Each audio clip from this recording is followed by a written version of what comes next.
जी last time क्या किया था? फंक्शंस हमने स्टार्ट कर लिए थे, ठीक। वी सॉ अ प्रोग्राम जिसमें हमने different concepts related to function देख लिए थे, लाइक प्राइम नंबर का यस प्राइम नंबर हम देख रहे थे, सम भी किए थे और लार्जर मैक्सिमम नंबर का भी हमने फंक्शन देखा था। सो फंक्शन के हमने कौन कौन से कॉन्सेप्ट, राइटिंग नज़र आ रही है? मज़ीद जूम इन करूँ?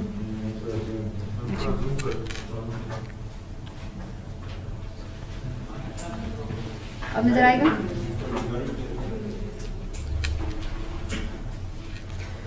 ठीक। सो फंक्शन के हवाले से हमने क्या देखा? फंक्शन डेफिनेशन, फंक्शन डिक्लेरेशन और फंक्शन कॉल, ये 3 कॉन्सेप्ट्स होते हैं रिलेटेड टू फंक्शंस, ठीक। What is function definition?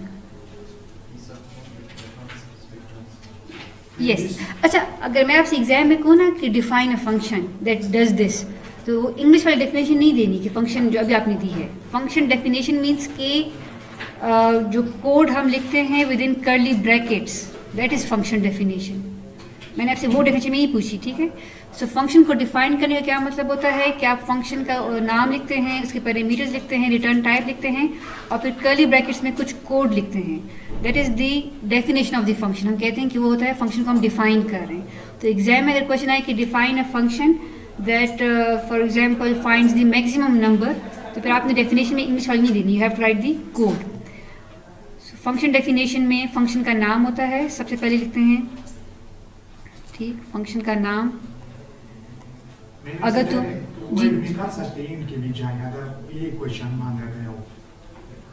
वो डिपेंड करता है कि वो क्वेश्चन क्या है। अगर मैं कहूँ कि define a function that return something, तो आपने फिर इंट रिटर्न रखना होगा। अगर मैं कहूँ कि डिफाइन अ फंक्शन जो कि बस डिस्प्ले करे और रिटर्न कुछ ना करे, फिर वॉइड होगा, ठीक। सो फंक्शन डेफिनेशन किसे कहते हैं? जब आप फंक्शन का code with in curly brackets लिखते हैं और उससे पहले एक लाइन में आप फंक्शन का नाम लिखते हैं, उसके पैरामीटर्स अगर तो हों तो वो बताते हैं और उसकी रिटर्न टाइप बताते हैं। This is called function definition. Function declaration क्या चीज़ होती है? वो ये फंक्शन डेफिनेशन की पहली लाइन होती है, ठीक। और why do we have to declare function, इसमें हमने कल बात बहुत तफसील में कर ली थी कि we want to let the compiler know कि फंक्शन कॉल करने से पहले कंपाइलर को पता हो उसका नाम क्या है, उसके पैरामीटर्स क्या हैं और उसकी रिटर्न टाइप क्या है। हम डिक्लेरेशन को मिस भी कर सकते हैं, लेकिन इसके लिए फिर क्या ज़रूरी है? अगर हम फंक्शन को डिक्लेयर ना करें तो फिर उसके लिए क्या चीज़ ज़रूरी है कि मेन से पहले हमने फंक्शंस को डिफाइन किया हो, फिर उस वहाँ पे हमें थोड़ा ऑर्डर का ख्याल रखना पड़ेगा, ठीक। फंक्शन कॉल किसे कहते हैं? जब हम फंक्शन का नाम लिखते हैं और बस पैरामीटर्स पास अगर हो करने हो या नहीं करने हो तो हम पैरेंथेसिस। तो ये 3 कॉन्सेप्ट हम लास्ट टाइम देख चुके थे। फिर हमने ये भी देखा था कि कुछ फंक्शंस को काम करने के लिए पैरामीटर्स चाहिए होते हैं और कुछ फंक्शंस को पैरामीटर्स नहीं चाहिए होते हैं। फंक्शन कॉल के दौरान जो हम पास करते हैं जो चीज़, उसको हम कहते हैं आर्ग्यूमेंट्स, और फंक्शन डेफिनेशन में फिर उसको हम कहते हैं पैरामीटर्स। या इसका दूसरा में होता है कि फंक्शन कॉल के टाइम पे हम उसको एक्चुअल पैरामीटर्स कहते हैं और फंक्शन डेफिनेशन और डिक्लेरेशन में हम उसको फॉर्मल पैरामीटर्स कहते हैं। फिर हमने ये भी देखा था कि sometimes a function needs to return a value, लेकिन a function can only return how many values? 1 value. तो अगर आप मल्टीपल एक्सप्रेशन लिख भी दें लाइक रिटर्न ए बी, तो क्या चीज़ रिटर्न होगी? सिर्फ बी की वैल्यू रिटर्न होगी। So a function can only return 1 value. ये हम लास्ट टाइम डिस्कस कर चुके थे। इसके अलावा हमने क्या डिस्कस किया था फंक्शन से रिलेटेड? फंक्शन ओवरलोडिंग, ठीक। What is function overloading? मजा आ रहा है? What is function overloading? Function name same हो बट पैरामीटर लिस्ट डिफरेंट हो। पैरामीटर लिस्ट का क्या मतलब है कि या तो नंबर ऑफ पैरामीटर्स डिफरेंट हो या टाइप ऑफ पैरामीटर्स डिफरेंट हो। तो फंक्शन का नाम सेम क्यों रखते हैं? फिर वो सेम काम करते हैं, ठीक। तो दैट्स वाई हम एक ही नाम रख लेते हैं। फॉर एग्जांपल सम का फंक्शन है, उसने अगर 3 पैरामीटर्स का सम फाइंड आउट करना होगा तो हम उसको लिखेंगे सम इंट और वो हमसे 3 पैरामीटर्स लेगा। और अगर मैं कहूँ कि वो 2 पैरामीटर्स का सम फाइंड आउट करे तो सम ही उसका नाम होगा लेकिन वो हमसे 2 पैरामीटर्स देगा। तो this is the concept of function overloading. या हो सकता है कि वो फ्लोट ले हमसे, again that is the concept of function overloading. Sometimes हम ये वाला जो काम है ये नंबर ऑफ पैरामीटर्स, उसके लिए फंक्शन को ओवरलोड करने की ज़रूरत नहीं होती। हम यही काम किससे निकाल सकते हैं? डिफ़ॉल्ट पैरामीटर्स के थ्रू भी ये काम कर सकते हैं। So what are default parameters? Default parameter क्या होते हैं? यस, कि फंक्शन के पैरामीटर्स को हम खुद से कोई वैल्यू दे देते हैं, ज़रूरी कि वो ज़ीरो ही हो, एनी वैल्यू। ठीक, तो क्या होता है जब हम एक पैरामीटर को खुद से कोई वैल्यू दे दें लाइक दिस, तो इट मीन्स कि अगर हम इस फंक्शन को कॉल करते वक्त अगर मैं कोई ए बी या सी की वैल्यू ना भी पास करूं, so they will assume these values. ठीक, फॉर एग्जाम्पल ये फंक्शन मैं डिफाइन कर रही हूँ लाइक दिस। अब होगा क्या? सपोज मेन के अंदर मैं इस फंक्शन को किस तरह कॉल कर सकती हूँ? I can even call it like this, sum 1 2 3। फिर भी ये काम करेगा। कैसे? 1 की वैल्यू किसको मिल जाएगी? ए को, 2 की वैल्यू बी को और 3 की वैल्यू सी को। इसी फंक्शन को मैं ऐसे भी कॉल कर सकती हूँ कि मैं सिर्फ 2 पैरामीटर्स पास करूँ। इस केस में क्या होगा? जो थर्ड है उसकी डिफ़ॉल्ट वैल्यू ले दी जाएगी। और the same is true for कि मैं इसको एक वैल्यू पास करूँ तो बी और सी की डिफ़ॉल्ट वैल्यू कंसिडर कर दी जाएगी। और इसका मतलब ये है कि मैं इसको इवन ऐसे भी कॉल कर सकती हूँ लाइक दिस। ना मैं ए पास करी, ना बी पास करी, ना सी पास करी, उनकी डिफ़ॉल्ट वैल्यूज एज्यूम कर दी जाएंगी। Although it doesn't make sense but syntactically it is correct. तो ये कल का हम जो था सब कुछ, अच्छा हमने ये डिस्कस किया था। और कल बात किस चीज़ पे रुकी थी कि जब हम फंक्शंस को अब तक जो वैल्यूज पास कर रहे हैं वो कैसे पास कर रहे हैं? Pass by value. So what is meant by pass by value? Pass by value क्या मतलब होता है कि एक फंक्शन को जब हम वेरिएबल भी पास करते हैं तो उनकी सिर्फ वैल्यूज पास होती हैं। अगर उस फंक्शन के अंदर आप उस वेरिएबल को चेंज कर भी लें तो उसका इफेक्ट किस पे नहीं होता? आपके जहाँ से पास की होती है उस पर नहीं होता। फॉर एग्जाम्पल लास्ट टाइम ये डिस्कस कर रहे थे ना। सो सपोज यहाँ से मैं इस प्राइम को क्या भेज रही हूँ? वेरिएबल आई भेज रही हूँ। आई की सिर्फ वैल्यू किसके पास आएगी? नम के पास आएगी। नम and I R now both different variables. इस प्राइम के अंदर अगर मैं नम चेंज कर भी लूँ उसका इफेक्ट आई पे नहीं होगा। So this concept is called pass by value. आप आई की सिर्फ वैल्यू नम को पास कर रहे हैं। इस फंक्शन में अगर नम चेंज होगा तो आई की वैल्यू चेंज नहीं होगी because I is a local variable of count prime. इसने काउंट प्राइम की स्टैक पे अपनी जगह बनाई होगी और num is a local variable in is prime, इसने इस प्राइम की स्टैक पे अपनी जगह बनाई होगी। तो फंक्शन को जब हम कॉल करेंगे तो इसकी जो भी वैल्यू होगी वो नम में आ जाएगी but both are different variables occupying different जगह। ठीक, तो नम को चेंज करने से आई पे कोई इफेक्ट नहीं पड़ेगा। This is called pass by value. तो यूजुअली फंक्शंस को ऐसे ही करना चाहिए कि हम उसको जो वैल्यू पास करें वो उसी पे काम करें और बाकी चीज़ों को चेंज ना करें। ठीक है, कॉलिंग फंक्शन क्या है? कॉलिंग फंक्शन काउंट प्राइम है। काउंट प्राइम अगर इस प्राइम को कॉल कर रहा है तो इस प्राइम को जो भी काम वो करे वो काउंट प्राइम के वेरिएबल्स को चेंज ना करे, इसकी एनवायरनमेंट को वो इफेक्ट ना करे। ठीक, तो हम कहते हैं कि ये एक प्योर फंक्शन है। सो what is a pure function? A function that doesn't have side effects. ये जो इस प्राइम है ये काउंट प्राइम को अफेक्ट नहीं कर रहा किसी भी तरीके से। ठीक, ये क्या करेगा? काउंट प्राइम से for example first time I की वैल्यू जो भी होगी वो इस प्राइम को भेजी जाएगी। इस प्राइम डिटरमिन करेगा कि वो प्राइम है या नहीं और वो क्या रिटर्न करेगा? इधर ट्रू रिटर्न करेगा या फॉल्स। वो वैल्यू रिटर्न कर रहा है लेकिन वो काउंट प्राइम को चेंज नहीं कर रहा किसी भी तरीके से। चेंज करने क्या मतलब है कि वो काउंट प्राइम के वेरिएबल्स को चेंज नहीं कर रहा। तो हम कहते हैं कि इस prime is a pure function. Pure means it doesn't have side effect. Side effect mean कि जो इसको कॉल कर रहा है ये उसको वहाँ पे कोई चेंजेस नहीं कर रहा।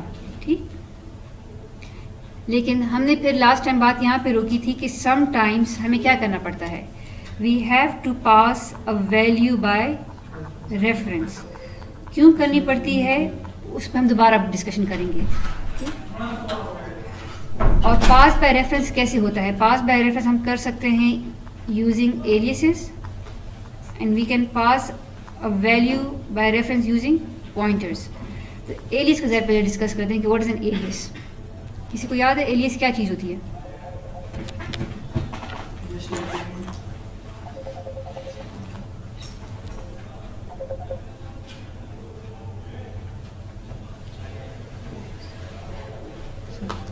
जी, एलियस क्या होता है? यस, वेरिएबल की कॉपी इन द वेरिएबल का दूसरा नाम। अगर हम कॉपी कहेंगे ना तो कॉपी का तो मतलब ये है कि इसने कोई और जगह घेरी है, तो ये वेरिएबल का दूसरा नाम है। ठीक, तो एलियस का ज़रा देख लेते हैं what is an alias. Okay, अच्छा, फंक्शंस में हम अब एलियस को डिस्कस करें, लेकिन फंक्शन के हवाले से और चीज़ डिस्कस करनी है कि what's a local variable and what's a global variable. ठीक, ये जो है ये क्या चीज़ है? कॉन्स्ट, इंट, पाई, ये क्या चीज़ है? ग्लोबल भी है, कांस्टेंट भी है और वेरिएबल भी है। ठीक, ये वेरिएबल क्यों है? बिकॉज पाई 2 ने कोई जगह घेरी हुई है। ये कांस्टेंट क्यों है? बिकॉज हमने क्या लिखा हुआ है? कॉन्स्ट का कीवर्ड लिखा हुआ है। और ये ग्लोबल क्यों है? बिकॉज ये किसी भी फंक्शन के स्टैक का पार्ट नहीं है। ठीक, इसने कोई और जगह घेरी है, तो it is accessible everywhere.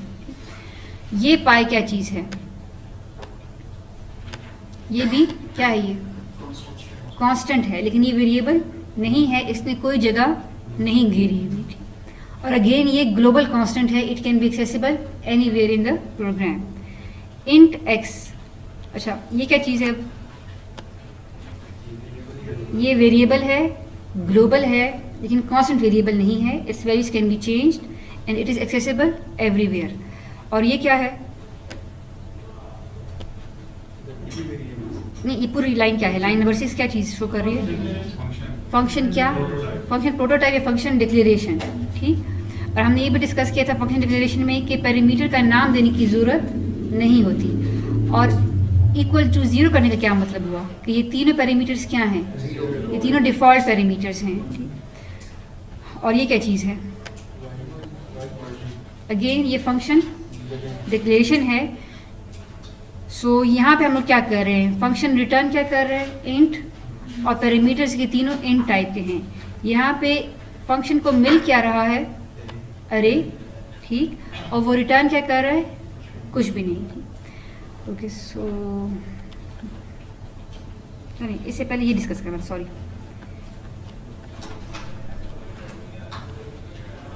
So int x global variable है, और वॉइड फू जो है वो एक फंक्शन कॉल है, और वॉइड फू टू भी एक फंक्शन डिक्लेरेशन है। अगर मैं सी आउट एक्स यहाँ पे लिखूँ तो क्या एरर आएगा? नहीं आएगा। वैल्यू का डिस्प्ले होगी 30। ठीक, बिकॉज यहाँ पे मेन पहले देखेगा कि एक्स कहीं उसके स्टैक में है, फिलहाल एक्स उसके स्टैक में नहीं है, बिकॉज एक्स मेन के अंदर डिक्लेयर नहीं हुआ।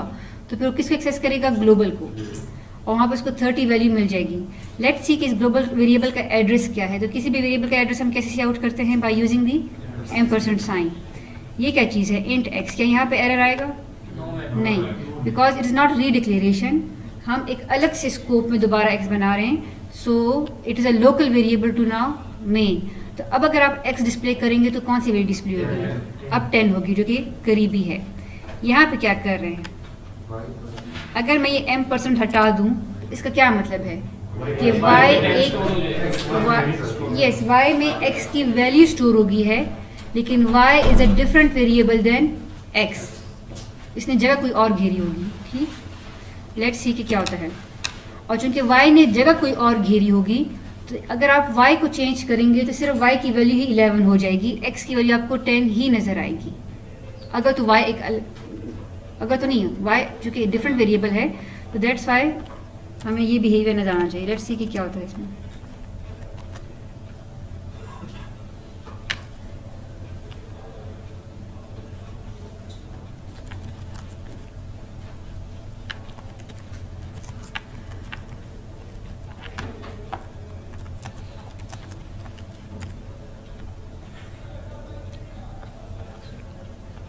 ये एरर कब आता है?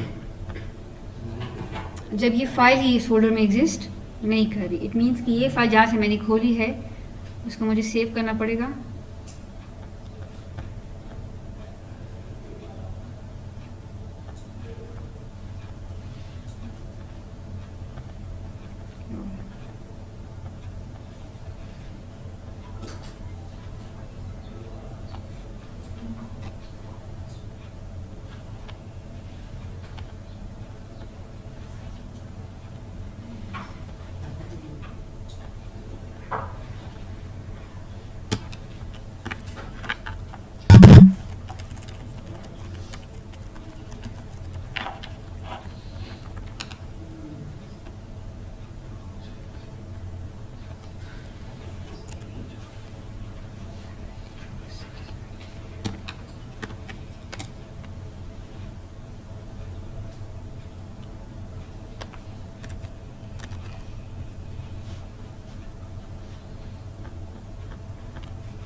So address of global variable is this and address of variable local to main x, उसका एड्रेस कुछ और है।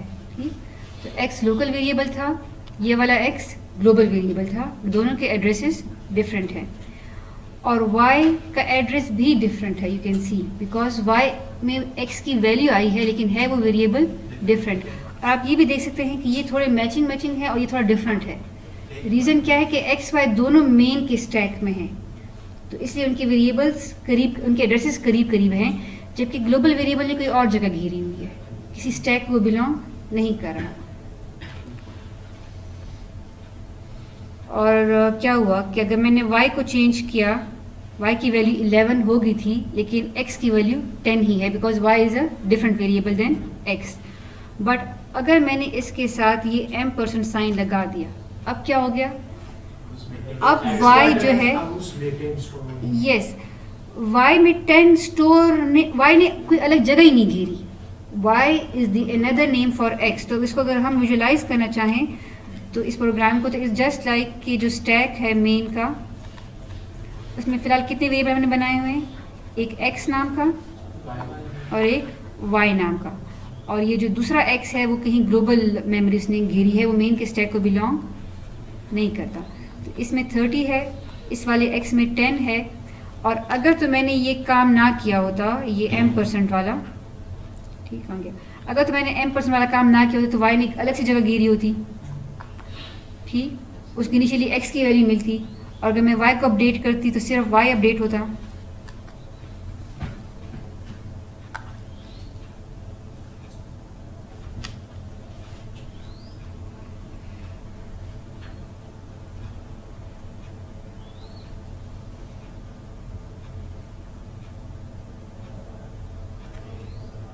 सिर्फ y अपडेट हो जाता और x की वैल्यू सेम रहती। अगर मैंने क्या लिखा होता, int y is assigned x, ठीक, लेकिन अगर मैं लिखूं int m%y is equal to x, तो अब क्या होगा, y ने कोई अलग सी जगह नहीं घेरी होगी, y will be the another name for this, ठीक। और हम ये चीज़ कैसे कंफर्म कर सकते हैं कि y is another name of x, किसको सी आउट करें, दोनों के एड्रेस प्रिंट करें। तो दोनों के एड्रेस अगर हम प्रिंट करेंगे और दोनों के एड्रेस अगर सेम हुए, इट मीन्स कि वाकई में y ने कोई भी जगह नहीं घेरी, और अगर मैं y को चेंज करूंगी तो दोनों चेंज हो जाएंगे, ठीक। तो y अगर 10 से 11 होगा तो आपको x की वैल्यू भी क्या नज़र आनी चाहिए, 11 ही नज़र आनी चाहिए।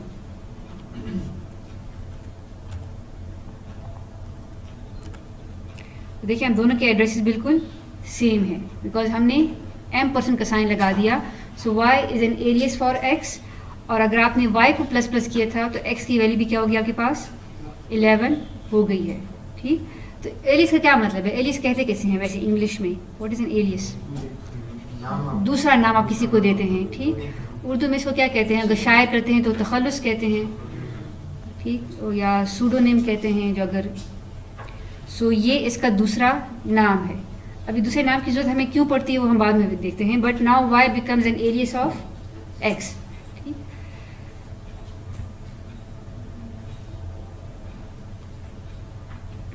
अच्छा, फिर foo is a function, why the name foo, because it's a dummy function, सिर्फ कॉन्सेप्ट समझाने के लिए, ठीक। x की वैल्यू मैं पास कर रही हूँ फू को, तो अगर मैं फू को कॉल करूँगी तो फू को ऊपर यहाँ पे डिक्लेयर होना चाहिए। ये डिक्लेयर कैसे हुआ? सपोज मैं यहाँ से फिलहाल m% हटा दूँ, तो इसका क्या मतलब है कि x की वैल्यू जो पास होगी फू को वो बाय वैल्यू पास होगी। अगर मैं x की वैल्यू पास कर रही हूँ, कंट्रोल किसके पास जाएगा? फू के पास जाएगा, और ये y में x की वैल्यू आ जाएगी, लेकिन y डिफरेंट वेरिएबल होगा और x डिफरेंट वेरिएबल होगा। तो इसको हम हमेशा ऐसे करते हैं कि जब भी फंक्शन कॉल, अब मैंने फू को कॉल कर लिया तो क्या होगा? फू का स्टैक बन जाएगा, और फू के स्टैक में सबसे पहले कौन सा वेरिएबल बनेगा? अब उसका नाम हमने y रखा हुआ है, ठीक। फू के स्टैक में सबसे पहले कौन सा वेरिएबल बनता है? जो इसके पैरामीटर्स होते हैं। किसी भी फंक्शन में सबसे पहले कौन से वेरिएबल बनते हैं? जो इसके पैरामीटर लिस्ट में होते हैं। तो y सबसे पहले फू में क्या बना? y, और y जैसे ही बना उसको किसकी वैल्यू मिली? वहाँ से जो हमने आर्ग्यूमेंट पास किया था, तो वहाँ से हमने x पास किया था, तो y को क्या वैल्यू मिली? x की, जो कि 10 है। लेकिन ये y और ये x डिफरेंट है। इसी तरह ये y और ये y भी डिफरेंट है। ये y इस जगह का नाम है, जबकि ये y एक और जगह है। तो अगर मैं इस y को चेंज कर लूँ तो क्या इस पे इफेक्ट पड़ेगा? x और y पे नहीं। This is pass by value, ठीक। तो अगर मैं फू को मैंने x की वैल्यू पास की, तो हम देखेंगे कि इस y का जो वेरिएबल होगा वो डिफरेंट होगा address from the address of y जो कि ऊपर है। और अगर मैं y को चेंज कर भी लूँ और फिर मैं यहाँ से क्या कर रही हूँ? फंक्शन ख़त्म होगा। जैसे ही फंक्शन ख़त्म हो जाएगा इसका ये स्टैक डिस्ट्रॉय हो जाएगा, ठीक है। ये स्टैक ही इसका डिस्ट्रॉय हो जाएगा। हम वापस कहाँ चले जाएंगे? यहाँ पे वापस आ गए, और अब x की वैल्यू हमें क्या नज़र आएगी? 11 ही नज़र आएगी, ठीक। हालांकि वहाँ पे y11 हो, वहाँ पे y11 अगर कर भी लेंगे तो वो x की इनिशियल वैल्यू को चेंज नहीं कर रहा। बल्कि इसको एक काम करें, इसको अगर मैं यहाँ पे ऐसे ही कर लूँ कि अगर मैं y को चेंज ना करूँ तो x 10 है, फंक्शन कॉल के बाद भी x की वैल्यू क्या रहेगी? 10 ही रहेगी, ठीक। बेशक आपने वहाँ पे y को चेंज किया हो, that is pass by value.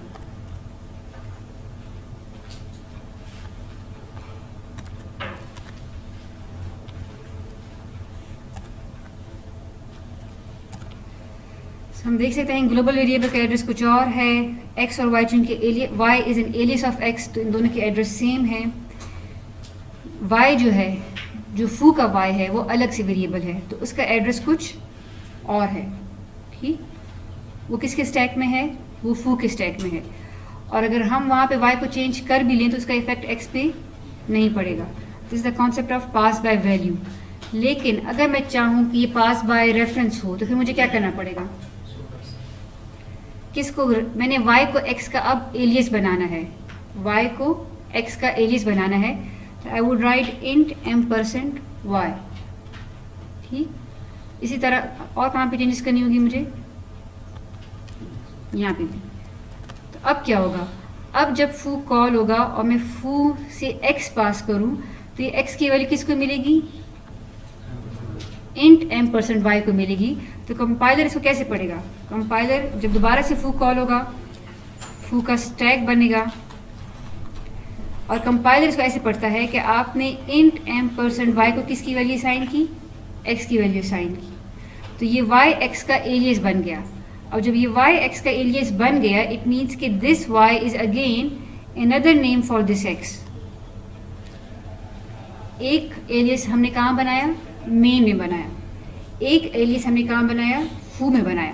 लेकिन एलियस क्या होते हैं? वो तो इसी वेरिएबल का दूसरा नाम होते हैं। इट मीन्स कि x को दोबारा नाम क्या मिल गया? y का। क्या y यहाँ पे जगह घेरेगा फू के स्टैक में? क्या y यहाँ पे जगह घेरेगा? नहीं घेरेगा, बिकॉज ये तो एलियस है। एलियस अलग से जगह नहीं घेरते। तो अब अगर अब हम कर क्या रहे हैं? फू में होते हुए हम किसको एक्सेस कर रहे हैं? इस जगह को एक्सेस कर रहे हैं।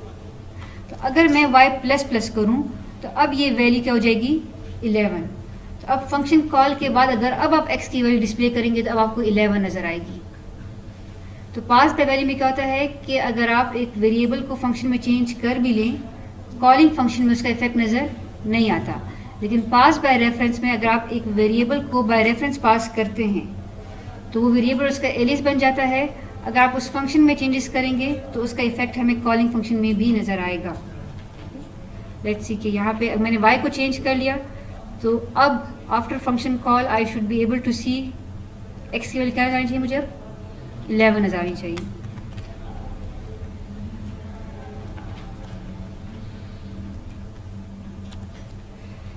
एंड यू कैन सी कि x मेन का x उसका एड्रेस ये था, फिर हमने एक y बनाया मेन के अंदर जो कि इसी x का एलियस था, तो उसका एड्रेस भी सेम था।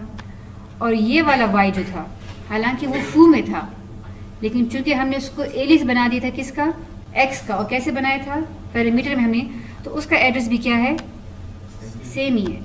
जब आपने उस फंक्शन में y को चेंज किया इट मीन्स कि वो x चेंज हो गया था और आपका x क्या नज़र आएगा, 11 नज़र आएगा। क्लियर है सबको? सो पास बाय रेफरेंस और पास बाय वैल्यू में क्या फ़र्क हुआ, फिर कौन बताएगा जल्दी से?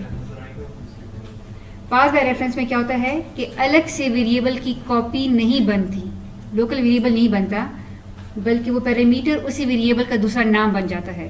तो अगर आप फंक्शन में उस रेफरेंस वेरिएबल को या एलिस को चेंज करेंगे तो इसका इफेक्ट आपको मेन में भी नज़र आएगा। तो अब ये फंक्शन प्योर रहा या नहीं रहा? अब क्या फू प्योर है? फू is not pure any more, because फू क्या कर रहा है, वो एक्स को चेंज कर रहा है। एक्स किसका वेरिएबल था, कॉलिंग फंक्शन का था, मेन का था ना वेरिएबल एक्स, तो फू ने मेन के वेरिएबल को चेंज कर लिया, so it's no more a pure function. तो समटाइम्स हमें मजबूरी हो जाती है कि हमें पास बाय रेफरेंस करना पड़ता है। ठीक, वो मजबूरी अब क्या है, वो यही है कि हमने क्या कहा था कि एक function can not return more than one value. But what if I ask you कि एक फंक्शन बनाएं जिसका काम स्टैटिस्टिक्स वाला ही है कि वो एक मैक्सिमम वैल्यू फाइंड करे, वो मैक्सिमम वैल्यू फाइंड करे, वो मिनिमम वैल्यू फाइंड करे, वो एवरेज फाइंड करे, एक ही फंक्शन, और वो इन तीनों को रिटर्न करे। तो अगर हमने अभी तीनों को कैसे रिटर्न करेंगे, सो सपोज आई एम, अब मैं इंट तो लिख नहीं सकती, तो मैं क्या कहूँगी, मैं कहूँगी वो बेशक कुछ ना रिटर्न करे, लेकिन वो पास बाय रेफरेंस के थ्रू क्या करे, जो उसको वेरिएबल मिल रहे हैं उसी को चेंज करे ताकि उसका इफेक्ट पे हमें मेन में नज़र आए। फॉर एग्जांपल वॉइड, इसे क्या करें, कैलकुलेट स्टैटिस्टिक्स, बड़ा नाम हो गया वॉइड स्टैट, और ये क्या करे, फॉर एग्जांपल ये 3 नंबरों का मैक्सिमम मिनिमम और वो करें। अब वो 3 नंबरों को सपोज मैं एक अरे में लेती हूँ, दोनों कॉन्सेप्ट थोड़ा एक साथ कर लेते हैं, चलिए अलग अलग कर लेते हैं। इंट ए, इंट की जरूरत नहीं है, 3 वेरिएबल तो इसको मिल जाएंगे किस पर्पज़ के लिए, कि उनका आपने मैक्सिमम फाइंड करना है, उनका मिनिमम फाइंड करना है और उनका एवरेज फाइंड करना है। और 3 वेरिएबल्स मैं इसको अलग से भेज रही हूँ, किस पर्पज़ के लिए, कि उनमें क्या क्या सेव हो जाए, मैक्सिमम सेव हो जाए, मिनिमम सेव हो जाए और एवरेज सेव हो जाए। तो इन तीनों को मैं पास बाय रेफरेंस कर रही हूँ ताकि फंक्शन में जब इन वेरिएबल्स में वैल्यूज आ जाएंगी तो फिर मेन में मुझे वो एक्सेसिबल होंगी। सो 3 वेरिएबल्स बाय वैल्यू जा रहे हैं और 3 वेरिएबल्स बाय रेफरेंस जा रहे हैं। ठीक, अच्छा, अगर इसको मैंने डिक्लेयर ऐसे किया है तो फिर डिफाइन कैसे करेंगे, वॉइड स्टैट्स इंट ए, साथ बता जाए, int B, int C, int ampersand max, int ampersand min और इंट एम्परसेंट एवरेज।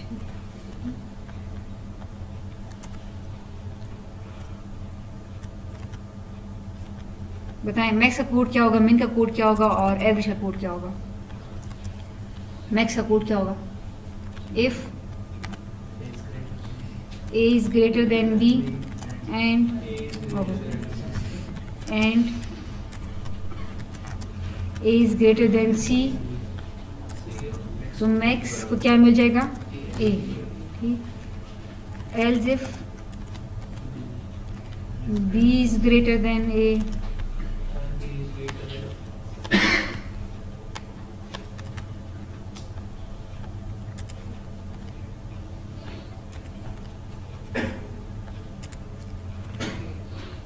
तो मैक्स को मिल जाएगा B,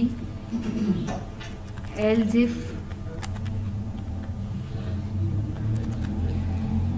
C is greater than A and C is greater than B, तो मैक्स को मिल जाएगा C। हालांकि अब इस कोड में है कुछ इश्यूज, लेकिन फिलहाल मैं उनको नहीं देख रही। फॉर एग्जाम्पल अगर इक्वल हो तो उस केस में फिर मैक्स किसको कहेगा, ठीक, लेकिन फिलहाल चलो इसको इग्नोर करते हैं। इसी तरह ये सारा कोड किसके लिए रिपीट हो जाएगा, मेन के लिए। यहाँ पे क्या गलती है, मैक्स, अच्छा तो लेस कर लेंगे।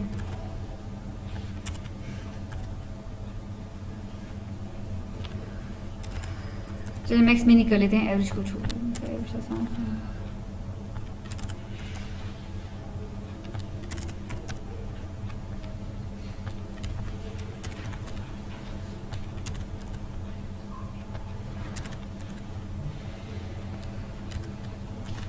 ठीक, कोई गलती तो नहीं हो रही साथ में जी। और एवरेज कैसे होगा, average is equal to basically A plus B plus C. यहाँ पे गलती हम लोग क्या कह रहे हैं कि हम एवरेज को एज इंट ले रहे हैं, जो कि नहीं होना चाहिए था। Average should be declared as float. Even अगर मैं इसको 3.0 पे कर भी लूँ तभी एवरेज ऑटोमेटिकली फ्लोट नहीं होगा। I have to declare it as float.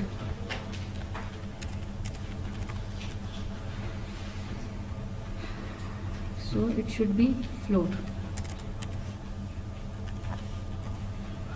ये तो हमने डिक्लेयर कर लिया और हमने डिफाइन कर लिया। अब यहाँ से मुझे कुछ रिटर्न करने की ज़रूरत है। मैं किसको रिटर्न करूँ, मैं मैक्स को रिटर्न करूँ, मैं मिन को रिटर्न करूँ, मैं एवरेज को रिटर्न करूँ, मैं किसी को रिटर्न नहीं कर रही, ठीक। और क्यों, मैंने यहाँ पे रिटर्न क्या लिख दिया है, वॉइड लिख दिया है। लेकिन चूंकि मैक्स, मिन और एवरेज जो है वो एज रेफरेंस पास हो रहे हैं, तो I do not need to return anything. Call कैसे करेंगे, तो 3 वेरिएबल हैं, int a is equal to 2, b is equal to 4, c is equal to 10 suppose. और फिर मैक्स के लिए एक वेरिएबल बनाए, ठीक, मैक्स, मिन, फ्लोट, एवरेज। और फिर मैं क्या करूं, अब ये मैक्स, मिन, एवरेज मुझे मेन में नहीं पता, इसीलिए तो मैंने फंक्शन उसके लिए डिफाइन किया है। तो अब मैं कॉल कर रही हूँ किसको, स्टैट्स फंक्शन को। मैं इसको a पास करूँ, b पास करूँ, c पास करूँ, मैक्स पास कर लूँगी, मिन और एवरेज। अब मैक्स, मिन, एवरेज में कुछ नहीं है, ठीक, क्योंकि a b c में हमारे पास वैल्यूज़ हैं। लेकिन चूंकि ये मैक्स, ये मिन और ये एवरेज कैसे पास हो रहे हैं, बाय रेफरेंस पास हो रहे हैं, तो वहाँ के जो मैक्स, मिन, एवरेज हैं वो बेसिकली यही वेरिएबल्स ही हैं। आप बेशक उसका नाम भी चेंज करें, इसको कहें कि नहीं, चले देखने के लिए इनको बेशक आप और नाम दे दें suppose, but again max, min, average ये वेरिएबल्स, ये तीनों, और ये वाले वेरिएबल्स मैक्स, मिन, एवरेज, ये सेम ही है। So this max is an alias for MA_X, this min is an alias for MI_N, this average is an alias for AVG जो भी था, ठीक। तो अगर ये एलियसेस ही हैं तो जो मैक्स में वैल्यू इस फंक्शन में आएगी वही वैल्यू उधर आ जाएगी हमारे पास। जो वैल्यू मिन की मैं यहाँ कैलकुलेट कर रही हूँ वो वैल्यू मुझे मेन में भी नज़र आएगी, जो वैल्यू मैं एवरेज के इधर कैलकुलेट कर रही हूँ मुझे मेन में भी नज़र आएगी, बिकॉज मैक्स, मिन एंड एवरेज आर नॉट कोई सेपरेट वेरिएबल नहीं है जिन्होंने इसके स्टैक में जगह घेरी हो, बल्कि ये वही वेरिएबल्स हैं जो कि मेन में हमने बनाए हैं, ठीक। जबकि ABC क्या है, ABC अलग से 3 वेरिएबल्स हैं जो कि इसके स्टैक में है। तो इसको अगर हम डायग्रामेटिकली रिप्रेजेंट करें तो कैसे कर सकते हैं,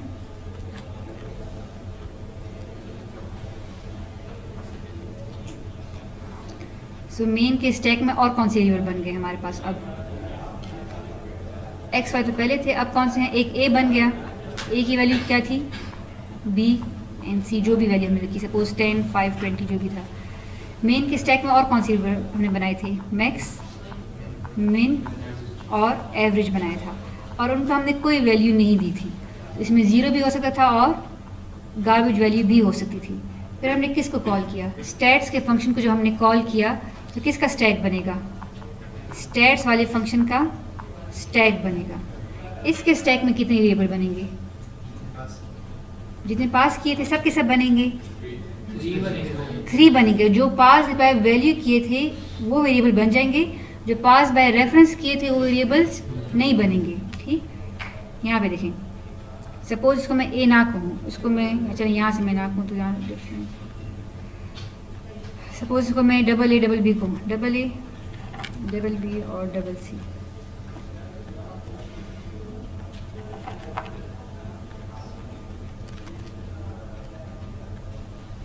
तो बेसिकली वेरिएबल क्या है, double A double B double C. ठीक, और स्टैट्स के स्टैक में कौन से बनेंगे, क्योंकि ये डबल ए की वैल्यू ए को बाय वैल्यू पास हो रही है, तो ए जो है वो इसके स्टैक में बनेगा, और ए को कौन सी वैल्यू मिलेगी, जो यहाँ से पास होगी। इसी तरह स्टैट्स के स्टैक में और कौन सी वैल्यू बनेगा, बी नाम का, जिसको कौन सी वैल्यू मिलेगी 5, और एक सी नाम का जिसको कौन सी वैल्यू मिलेगी 20। तो ये तीनों वेरिएबल तो स्टैट्स के स्टैक में बन जाएंगे, लेकिन ये जो बाकी 3 वेरिएबल्स हैं, max min float, sorry max min और एवरेज, ये नहीं बनेंगे। क्यों, बिकॉज ये एलियस हैं, ये दूसरे नाम हैं उन्हीं वेरिएबल्स के। तो क्या हो जाएगा, ये मैक्स का दूसरा नाम क्या बन जाएगा, मैक्स, इस मिन का दूसरा नाम क्या हो जाएगा, मिन, और इस एवरेज का दूसरा नाम क्या हो जाएगा। तो इसने यहाँ पे कोई जगह नहीं घेरी होगी। अगर मैं मैक्स मिन एवरेज के एड्रेसेस प्रिंट करूँगी तो ये वही एड्रेसेस होंगे जो कि इस और इसके होंगे। क्लियर ये चीज़। तो अब अगर इस फंक्शन में मैं मैक्स को कोई वैल्यू दूंगी तो वो कहाँ पे आ जाएगी, इसी मैक्स में आ जाएगी। तीनों में से कौन सा मैक्सिमम है, 10। हालांकि फंक्शन जो है वो मैक्स को 10 असाइन कर रहा है, लेकिन चूंकि मैक्स दूसरा नाम है इसका, तो ये 10 की वैल्यू कहाँ पे आ जाएगी, इस मैक्स में आ जाएगी। मिन में मैं इस फंक्शन के अंदर मैं मिन को असाइन कर रही हूँ 5, लेकिन मिन चूंकि मिन का दूसरा नाम है तो 5 यहाँ पे आ जाएगा, और एवरेज जो भी है वो यहाँ पे आ जाएगा। तो इसका क्या फ़ायदा हुआ कि अब अगर मैं मेन के अंदर मैक्स, मिन और एवरेज को सी आउट कराऊँ तो मेरे पास तीनों वैल्यूज़ आ गई। इट्स लाइक कि इस फंक्शन ने मुझे 3 वैल्यूज़ रिटर्न की हैं, हालांकि फंक्शन ने मुझे कुछ रिटर्न नहीं किया, लेकिन उसका मुझे इफेक्ट जो है वो मेन में नज़र आ रहा है। तो that's we have to use sometimes pass by reference. अच्छा, अगर इस बात की समझ आई तो मुझे बताएं कि क्या मैं इस कोड के अंदर, चलिए इसको रन करके देखते हैं कि काम कर भी रहा है नहीं। सो अब मैं सी आउट क्या करूं, सी आउट मैक्स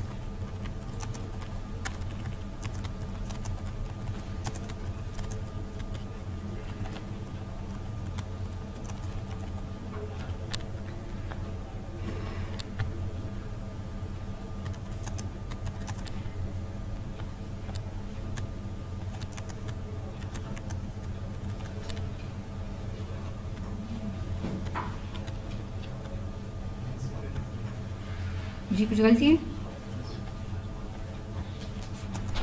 क्या गलती है,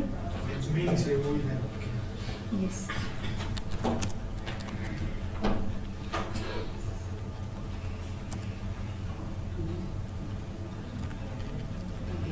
सो हमने वैल्यू क्या दी थी, बेसिकली ए बी सी हमने क्या दिया था, 2, 4, 10। सो 10 is the maximum, 2 is the minimum and 5.33 is the average. ये हमें मेन में नज़र आ रहे हैं, हालांकि हमने कैलकुलेशन कहाँ की थी, फंक्शन के अंदर की थी। ठीक, हम ऐसे भी तो कर सकते थे कि इन तीनों के लिए अगर अलग अलग फंक्शन बनाते तो फिर हमें रेफरेंस, पास बाय रेफरेंस करने की जरूरत नहीं होती। पास बाय वैल्यू हम लोग करते तो वो मैक्स रिटर्न करता एक फंक्शन, दूसरा फंक्शन मिन रिटर्न करता और तीसरा फंक्शन एवरेज रिटर्न करता। But what if I ask you कि नहीं, तीनों एक ही फंक्शन में करें, देन आपके पास फिर क्या ऑप्शन हो जाती है, you can only then have more than one values return by using the concept of pass by reference. अच्छा, अगर मैं यहाँ पे मैक्स मिन और एवरेज को डिस्प्ले करना चाहूँ तो क्या वो डिस्प्ले होंगे? हालांकि हम ये कहें ना कि मैक्स, मिन और एवरेज जो नीचे तीन हैं वो इन्हीं तीनों के दूसरे नाम हैं, तो क्या वो डिस्प्ले होंगे? नहीं होंगे, बिकॉज स्कोप अभी भी डिफरेंट है। तो नाम बेशक है उनका दूसरा, लेकिन वो नाम मेन को नहीं पता कि इसका दूसरा नाम क्या है, और इस तरह स्टैट्स को नहीं पता कि मेन में इनके नाम क्या हैं। ठीक, तो स्कोप इनका डिफरेंट है अभी भी। बेशक जगह उन्होंने एक ही घेरी है, अगर आप एड्रेसेस प्रिंट करेंगे तो एड्रेस आपको सेम ही नज़र आएगा, लेकिन स्कोप इनका डिफरेंट है। आप लोग को आज नींद बहुत आ रही है।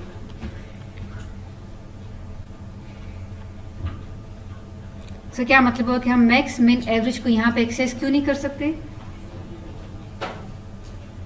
बताएं क्यों नहीं एक्सेस कर सकते? बिकॉज ये मैक्स, मिन, एवरेज यहाँ पे एक्सेसिबल ही नहीं है। ये किसके लोकल वेरिएबल्स हैं? ये अभी भी स्कोप वाइज स्टैट्स के ही लोकल वेरिएबल्स हैं। वो अलग बात कि उन्होंने स्टैक में कोई जगह नहीं घेरी हुई, लेकिन ये जो उनके दूसरे नाम है,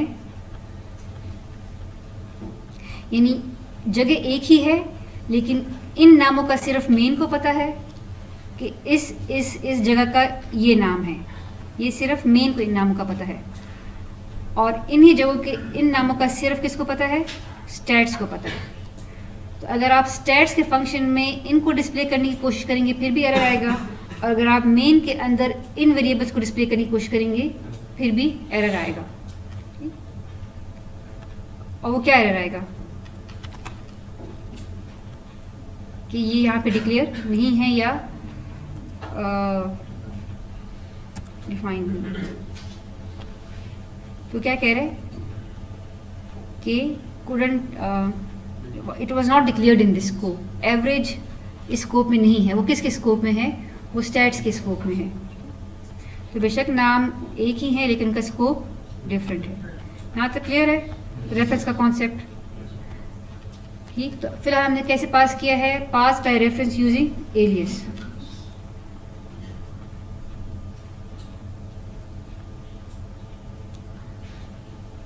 अरे को हम थोड़ी देर बाद देखते हैं। एक और कॉन्सेप्ट जो फंक्शन में है वो है स्टैटिक वेरिएबल्स का। So what's a static variable? पहले पढ़ा हुआ है ना आप लोगों ने, जिसकी वैल्यू वो तो कांस्टेंट होता है। नहीं, स्टैटिक वेरिएबल क्या होता है? हमने क्या देखा? फॉर एग्जांपल एक और फंक्शन को देखें, foo2। इसका काम क्या है? ये आपको सिर्फ स्टैटिक वेरिएबल बताएगा, कॉन्सेप्ट समझाएगा। So if foo2 is a function जिसको ना हम कुछ पास कर रहे हैं और ना हम कुछ रिटर्न करवा रहे हैं, उसके अंदर एक लोकल वेरिएबल है x = 0। अगर मैं इसको प्लस करूं तो क्या वैल्यू डिस्प्ले होगी? 1। इस foo2 को अगर मैं 3 दफ़ा कॉल करूं तो मुझे क्या क्या नज़र आएगा? फर्स्ट टाइम कॉल करूंगी तो क्या सी आउट होगा? 1। सेकेंड टाइम कॉल करूंगी तो क्या डिस्प्ले होगा? वही 1 होगा। क्यों? बिकॉज फर्स्ट टाइम जब foo2 कॉल हुआ x को 0 मिला, उसकी वैल्यू 1 हो गई, डिस्प्ले हो गई, और फिर वो स्टैक डिस्ट्रॉय हो गया। जब भी हम फंक्शन से रिटर्न करते हैं स्टैक डिस्ट्रॉय हो जाता है। नेक्स्ट टाइम अगर हम foo2 को कॉल करते भी हैं तो दोबारा से उसका स्टैक बनेगा, दोबारा से x की वैल्यू 0 हो जाएगी, 0 से 1 होगा और हमें दोबारा 1 डिस्प्ले होगा। तो बेशक इस foo2 को मैं 10 दफ़ा भी अगर कॉल करूंगी तो मुझे क्या नज़र आएगा? 1 1 ही नज़र आएगा।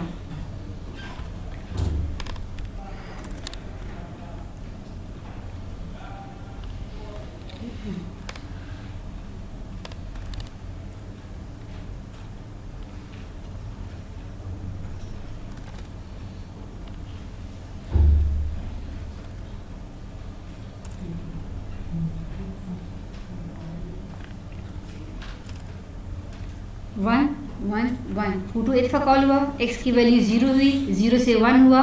जैसे ही foo2 का फंक्शन ख़त्म हुआ उसका स्टैक डिस्ट्रॉय हो गया। कहाँ पे हम लोग? तो एक दफ़ा जब कॉल किया x की वैल्यू 1 डिस्प्ले हुई, लेकिन जैसे ही हम यहाँ पे रिटर्न हो गए वापस उसका स्टैक डिस्ट्रॉय होगा।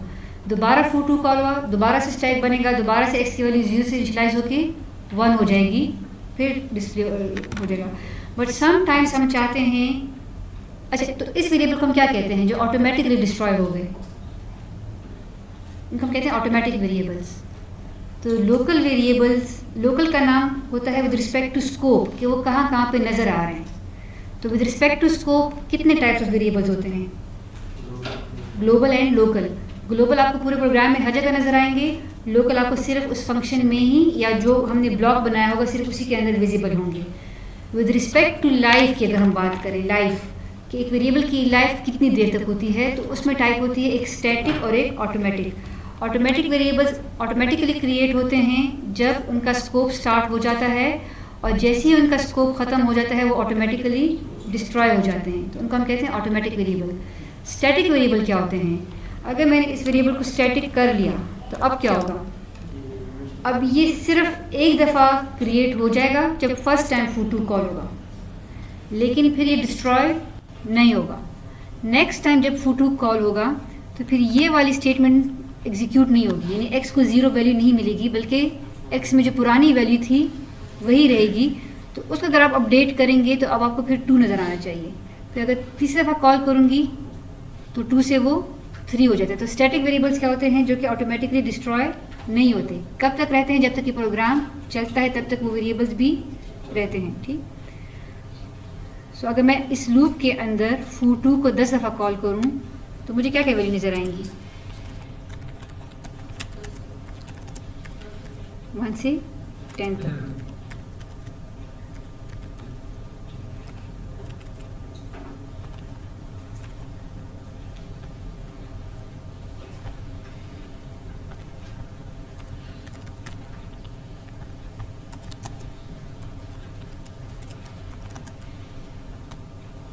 सॉरी, सी आउट नहीं, foo2 हमें कुछ भी रिटर्न नहीं कर रहा तो हम उसको ऐसे कॉल कर रहे हैं।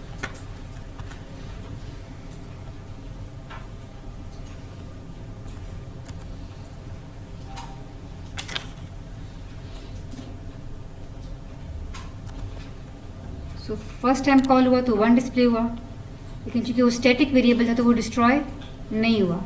नेक्स्ट टाइम जब आप foo2 को कॉल करेंगे तो उसने अपनी पुरानी वैल्यू रिटेन की होगी, वो 1 से 2, 2 से 3, 3 से 4 हो जाएगी।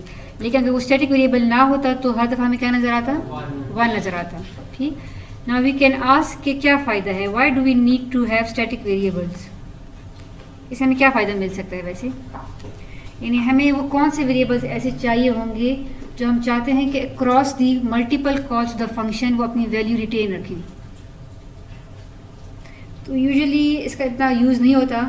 हाँ, अगर आपने देखना है कि एक फंक्शन कितनी दफ़ा कॉल हुआ है तो उसके लिए फिर आप एक स्टैटिक इंट काउंट रखेंगे, जो कि बेसिकली किसका काउंट रखेगा कि ये फंक्शन कितनी दफ़ा कॉल हुआ है। ठीक। नहीं, मेन में नहीं, इस फंक्शन के अंदर रखेंगे ना काउंट। फॉर एग्जाम्पल मैं इसको काउंट कहूँ, एक्स ना कहूँ, काउंट है, तो बेसिकली काउंट क्या शो कर रहा है? जब ये फंक्शन कॉल होगा वो काउंट इंक्रीमेंट होगा। तो इट मीन्स कि I can use this count to see कि how many time this function is being called.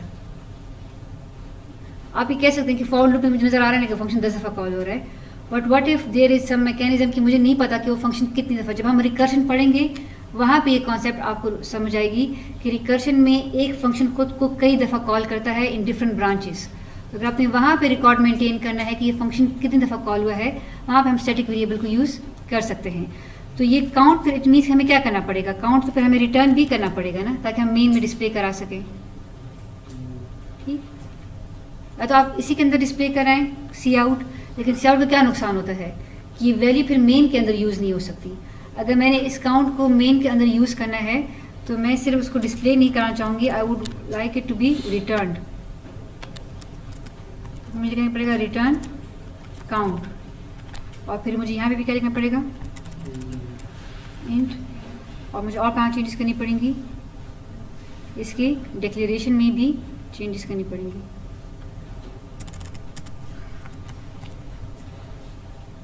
और जहाँ मैं कॉल कर रही हूँ, अब अगर मैं 10 दफ़ा कॉल करूँगी तो आखिर में foo2 जो रिटर्न करेगा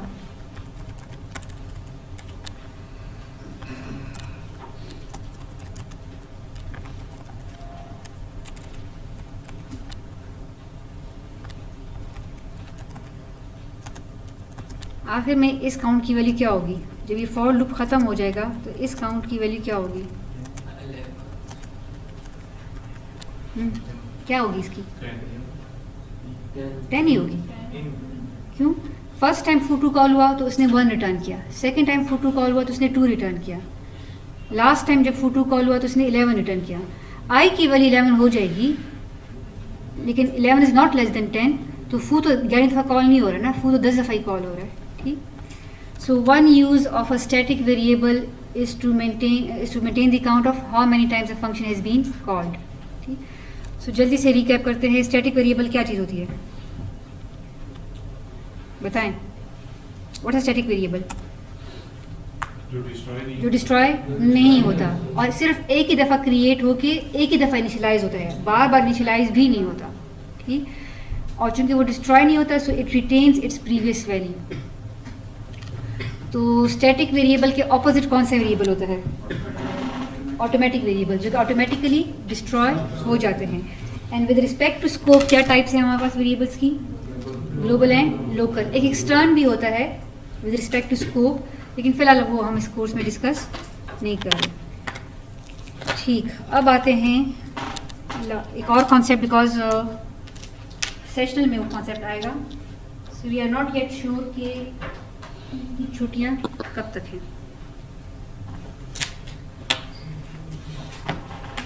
जल्दी से देख रहे हैं, 3-5 तक हमारे पास टाइम है। ठीक। अटेंडेंस हो जाएगी इंशाल्लाह, फिक्र ना करें। मेडिटेशन बेटा 1 घंटे में क्या मेडिटेशन की ज़रूरत है आप लोगों को? अच्छा जल्दी इसकी रिसर्च, मुझे रिसर्च बताएं, स्टेटिस्टिक्स बताएं कौन सी रिसर्च ये कहती है। ठीक। एक रीज़न ये है कि इवन अगर क्लासेस हों भी थर्सडे फ्राइडे को ईद के बाद, आई ट्राई कि वो रिकॉर्ड मैं करूं, लेकिन मैं ये भी कोशिश करूँगी कि वो कंटेंट फिर कम से कम हो एग्ज़ाम में।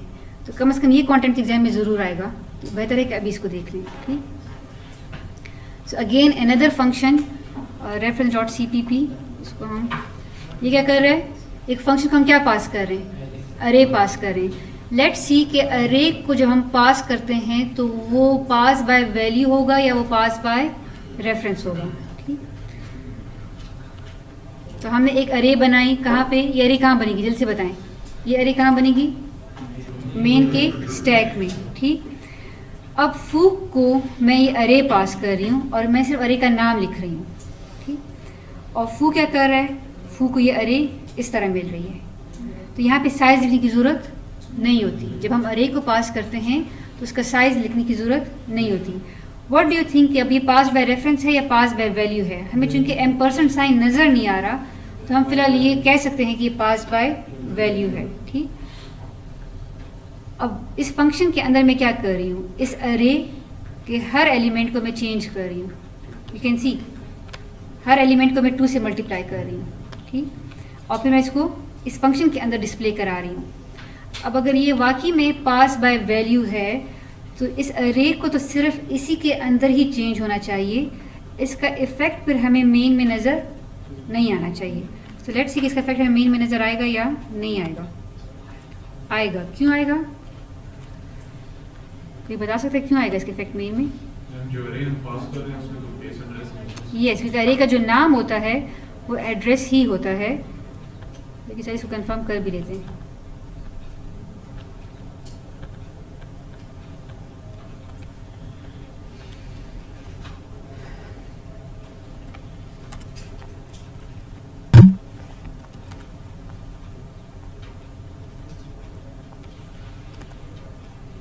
एक अरे हम उस फंक्शन के अंदर डिस्प्ले करा रहे हैं after multiplying it with by 2, और फिर उसी अरे को हम मेन के अंदर डिस्प्ले करा रहे हैं। और हमें क्या नज़र आ रहा है कि मेन के अंदर वो चेंजेस हमें नज़र आ रही हैं, हालांकि हमने तो M% साइन नहीं लगाया था अरे के साथ। यहाँ पे तो हमने कहाँ गया ये कौन सा? यस, ये हमने यहाँ पे कोई M% साइन नहीं लगाया था, लेकिन इस अरे को जब हमने इस फंक्शन में चेंज किया तो हमें वो इफ़ेक्ट कहाँ पे नज़र आ रहा है? मेन में भी नज़र आ रहा है। तो इसका रीज़न क्या है कि एर का नाम क्या होता है? सॉरी, अरे का नाम क्या होता है? एड्रेस होता है। तो हम जो अरे का नाम पास कर रहे हैं, हम बेसिकली एड्रेस पास कर रहे हैं। तो इस ए में भी कौन सा एड्रेस आ गया, जो कि इस अरे का एड्रेस है। ठीक, तो अगर इसी में बेस एड्रेस वही आ गया और इस बेस एड्रेस को ही हम यूज़ करके अगर वैल्यूज़ चेंज कर रहे हैं तो आपकी ओरिजिनल अरे चेंज हो रही है। ठीक, इसको हम कैसे कंफर्म कर सकते हैं? आप यहाँ पे लिखें सी आउट। अगर मैं सी आउट एर लिखूंगी तो क्या डिस्प्ले होगा? एड्रेस होगा। और अगर मैं यहाँ पे सी आउट ए लिखूंगी तो भी क्या डिस्प्ले होगा? Address. And you will see के both addresses are same, because addresses same ही होंगे। ठीक, लेकिन क्या चीज़ डिफरेंट होती है वो उधर देख रहे हैं। तो अरे का एड्रेस मेन में भी ये था, उस फंक्शन में भी एड्रेस ये था, बिकॉज हमने एड्रेस ही पास किए है ना। ठीक, इसीलिए अगर हम उस फंक्शन में अरे को चेंज करेंगे तो इसका इफेक्ट हमें मेन में भी नज़र आएगा। मेरा क्वेश्चन ये है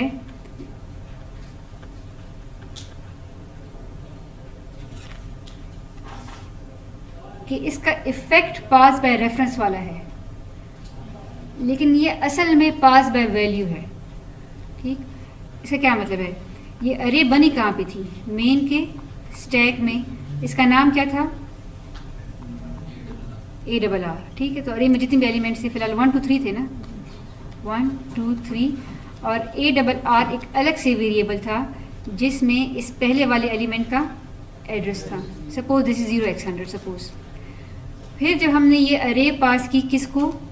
foo2 को, तो foo2 के स्टैक में ए नाम का वेरिएबल बना ज़रूर है। ठीक, क्योंकि हमने m% तो नहीं लगाया था ना उसके साथ, तो ये वेरिएबल बना ज़रूर है, इसने जगह ज़रूर घेरी है, लेकिन इसको जो वैल्यू मिल रही है वो एड्रेस मिल रहा है। तो इस ए के अंदर 0x100 आ गया। ठीक, अब अगर मैं करती हूँ A0, तो A0 का क्या मतलब होता है कि ए में जो भी एड्रेस है उसमें 0 ऐड कर लो और उस जगह पे चले जाओ। इसमें मैंने 0 ऐड किया और उस जगह पे चली गई तो मैं यहाँ पे आ गई। तो अगर मैं A0 को मॉडिफाई करूँगी तो क्या मॉडिफाई होगा? ये वाली चीज़ मॉडिफाई हो जाएगी। अगर मैं A1 लिखूँ तो A1 का क्या मतलब है कि ए में जो भी एड्रेस है इसमें एक इंटीजर बाइट, एक इंटीजर जितने बाइट्स लेता है उसमें ऐड कर लो और फिर उस जगह पे चले जाओ, और अगर मैं उसको मॉडिफाई करूँगी तो बेसिकली ये मॉडिफाई होगा, इस तरह ये मॉडिफाई होगा। तो इफेक्ट हमें रेफरेंस वाला नज़र आ रहा है, लेकिन ये जो ए है इसने जगह अलग से घेरी हुई है। तो बेसिकली एड्रेस जो पास हो रहा है वो बाय वैल्यू पास हो रहा है। मैं क्यों कह रही हूँ बाय वैल्यू पास हो रहा है? क्योंकि बाय वैल्यू में क्या होता है कि उस फंक्शन में एक अलग से वेरिएबल बनता है और उस वेरिएबल में वो वैल्यू कॉपी हो जाती है।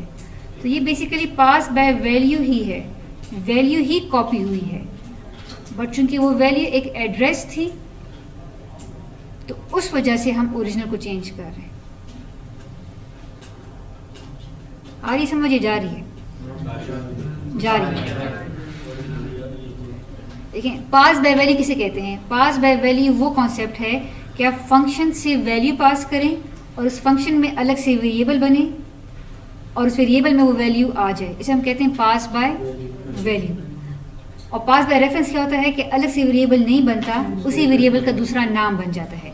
अब अरे को मैं जब पास कर रही हूँ तो ए नाम का वेरिएबल बन जाता है और उसमें ये वाली वैल्यू कॉपी भी हो जाती है, तो फिर तो ये पास बाय वैल्यू हुआ ना। तो ये पास बाय वैल्यू ही है, लेकिन चूंकि मेरे पास एड्रेस आ गया और एड्रेस को यूज़ करके मैं जो भी चेंजेस करूँगी तो वो ओरिजिनल में होंगी, तो इसका इफेक्ट पास बाय रेफरेंस वाला है। ठीक, अगर आप कहें कि इफेक्ट वाइज अरे कैसे पास हो रही है, that is pass by reference, लेकिन एक्चुअली वो पास बाय वैल्यू हो रहा है क्योंकि इस ए ने जगह घेरी है। ठीक, अब एक और क्वेश्चन ये भी हो सकता है कि अगर आप कहें कि अगर ये अलग से वेरिएबल है तो क्या मैं इसको चेंज कर सकती हूँ? ये इसलिए चेंज नहीं हो सकता कि हमने क्या कहा था कि अरे का नाम कांस्टेंट पॉइंटर होता है, तो इसको फिलहाल मैं चेंज नहीं कर सकती, लेकिन जगह उसने अलग से घेरी हुई है। ठीक, चलें, इतना काफ़ी है। रिकॉर्डिंग वैसे भी हुई है, घर जाके दोबारा से इस लास्ट वाले 5-10 मिनट को देख लें।